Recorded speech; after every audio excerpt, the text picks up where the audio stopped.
As we consider this question of do entrepreneurs cause entrepreneurship, I'd like to introduce you to this concept of the mind subway. This introduces a few different lines of thought and thinking and consideration that I encourage you to think about and perhaps even to print out and keep in mind as you're on your entrepreneurial journey. Within the gray line, the highlights there are what to unlearn from school. And so there are a couple of elements here that we can touch on. One is that the people in charge have the answers.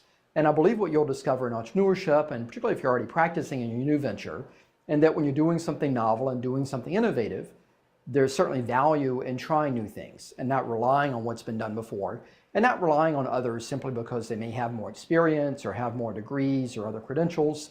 It's really an opportunity in new venturing to do the new and to not be over-reliant on trying to seek answers from others. There's this other element to consider of first learning, then doing. And naturally, as an academic, I support learning about things and learning about the successes and the failures of others and not doing everything by trial and error. But I also encourage action, and I encourage going beyond simply thinking about things and actually doing them. So in that way, that takes a level of confidence and a level of inspiration that we're going to talk about later in the course as well. But be careful not to have that paralysis analysis, meaning you don't do anything because you're always simply thinking about what you may do. There's another line here on what not to think. So that's the blue line. I think the single most important part here is the element of what if I fail. For many of us, if we try something and fail, we may go right back to what we were doing before. So there's a question of the opportunity cost and what is recoverable, or what's the worst that can happen. And again, if it's going back to what you had done before, albeit perhaps with a bit less money or a bit less time, there are certainly learnings and knowledge that you can bring back into that. So again, failure and risk is something we'll think about and talk about. This element of not knowing enough is something else to think about. Again, doing the new, you're never quite going to know enough, but the chances are you're going to learn more about it by actually doing it and getting out and experimenting, rather than waiting until you think you know everything, because that day may likely never come. There's also the orange line of what to think. There are two key elements here I'd like to introduce. One is the element of added value. So that's on the far left-hand side. And I'd encourage you to think here of what value can you add to customers? What value can you add to the market? And a bit later in the course, when we introduce the concept of business model generation and business model canvas, value propositions of what's the benefit of what you can do in the market is something we'll talk about beyond the features or the functions of an offering. Another key element here on the right-hand side is what your goals are. Why are you engaged in entrepreneurship? Why is the company or the product that you're thinking about important to you? And that's something you'll want to reconcile and think about and consider what your goals are along the way. There's also some other elements here of what to keep in mind. I think there are a variety of things here that are important to highlight. One is that work is both a necessity and an opportunity. And so as you have the opportunity to build your own venture and engage in your own pursuits, surely find something that you enjoy and find something that you find satisfaction with and that you're excited about doing. There's the other element of following the rules. And there's an element of rules to follow. There are certain legal and finance and regulatory rules that you want to be aware of and follow, but also wouldn't necessarily be tied to convention or tied to the way that things have always been done before. Perhaps the most important stop on our map, our subway, is this element of thinking differently. And so when we think differently, this is a campaign that Apple has built an entire marketing campaign around, where they profile different innovators and creators and entrepreneurs and rebels. And in that way, they've highlighted a couple here, but this was a product, again, of a campaign that was very popular in the early days of Apple.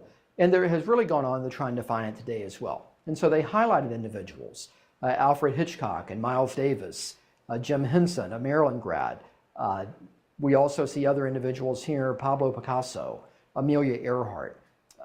What we also recognize is these are people that have been entrepreneurs in some cases with Thomas Edison and GE.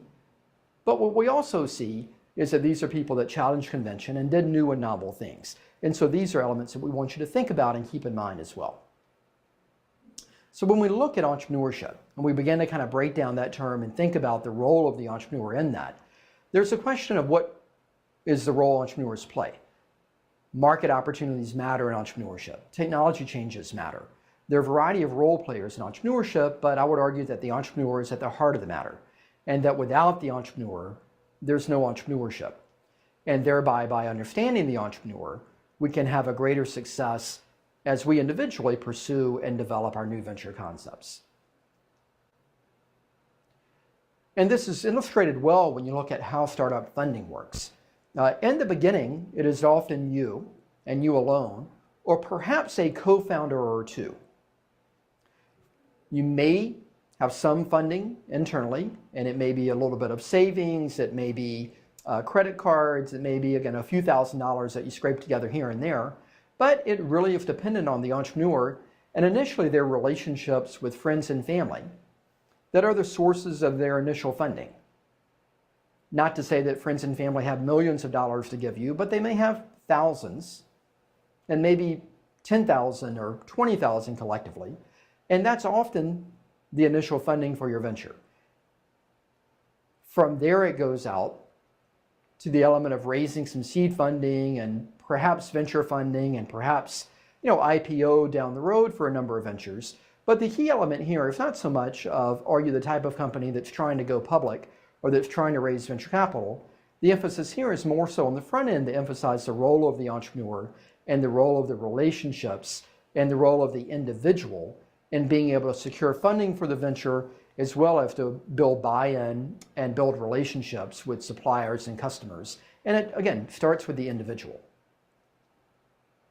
We can also look at some individuals and a variety of things that they did as they were launching their venture. One of our most successful global entrepreneurs is Richard Branson of the Virgin Empire. So you may know him from Virgin Airlines or Virgin Galactic or Virgin Cola or Virgin Music. But you may not know that he started with selling Christmas trees at 12 years old, that he got into doing student magazine publishing in his teens, that he experimented with mail order in record stores, later went on to get involved in record studios and video game publishing and a variety of things, and was a really lifelong entrepreneur, never worked for anyone. Mark Cuban, also age 12, started with selling garbage bags as the first entrepreneurial experience that he cites. Then from there, he went on to teaching disco lessons, to running a pub, to getting involved in computer consulting, and ultimately launching Broadcast.com, which was sold to Yahoo shortly before the dot-com bubble burst for a significant sum. And it was the foundation that led him to get involved in owning NBA teams and getting involved in television enterprise and things of that nature, and has made him the billionaire that he is today.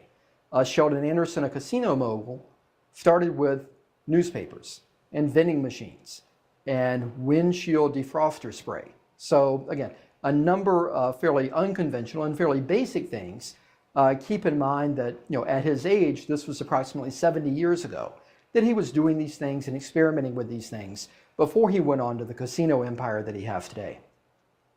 Eric Lefkowski, a name you may not know as well as the others, but Groupon is a company that we're familiar with. And you can see here a long path, a variety of different things. Elon Musk of Tesla and of SpaceX, very similar. Started with video game production at 12. Went on to engage in writing content for publishing software. The bubble here for starting an online payments company is a company you may know called PayPal. So that was his first large success. And naturally, he's carried it on further from there. So what we see with each of these entrepreneurs is they've done very interesting things, very novel things over their career. They started relatively young. They experimented a lot. And it wasn't so much that selling Christmas trees was a tremendous opportunity or that selling garbage bags was a tremendous opportunity. It was more about the individual themselves and that they were seeking ways to have more freedom and have some control, to make some money, to do things a bit differently. And in all of these, we can see these profiles of entrepreneurs and the entrepreneur themselves being the cause of the entrepreneurship activity that they were engaged in. So this brings us to the opportunity analysis canvas. So with this, so far we've talked a little bit about entrepreneurs and the role of entrepreneurs in entrepreneurship. And for the next step of what we wanted to talk about today, we're going to look at what the opportunity analysis canvas is and what its goals are. The central goal is to develop the student and to develop the mindset, develop some opportunity analysis skill sets, and also to develop some skills and techniques in identifying entrepreneurial opportunities. The canvas is largely comprised of 9 different elements, starting with entrepreneurial mindset, and we'll map our way through these elements and their sub-elements as we progress through the course.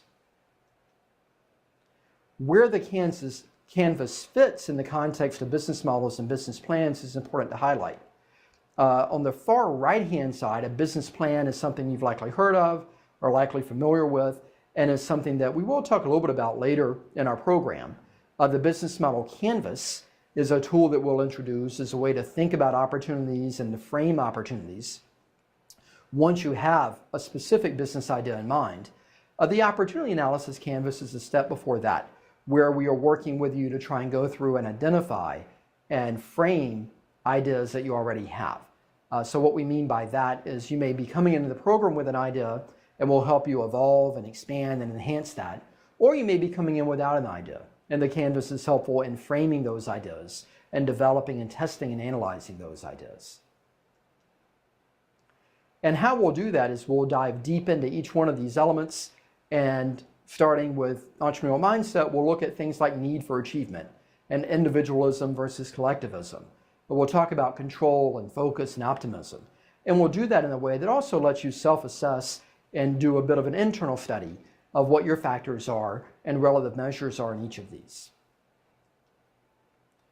So the opportunity analysis canvas is segmented into 3 categories. So we'll spend the first part looking at thinking entrepreneurially, phase 2 at seeing entrepreneurially, and phase 3 of acting entrepreneurially.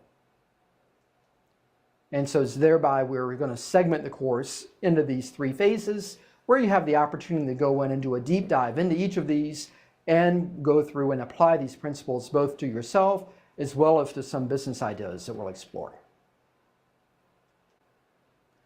So in summary, what we've done is we've talked about the entrepreneur being at the heart of the matter, and that business models can only begin to take shape after an idea is conceived. And that without the idea, there's no business model, and thereby no customer discovery or no business thereafter. So it's in that first step, that idea generation step, that the opportunity analysis canvas fulfills. And we'll do that by studying the entrepreneur and beginning to think about the first element, and begin with our exploration of entrepreneurial mindset next.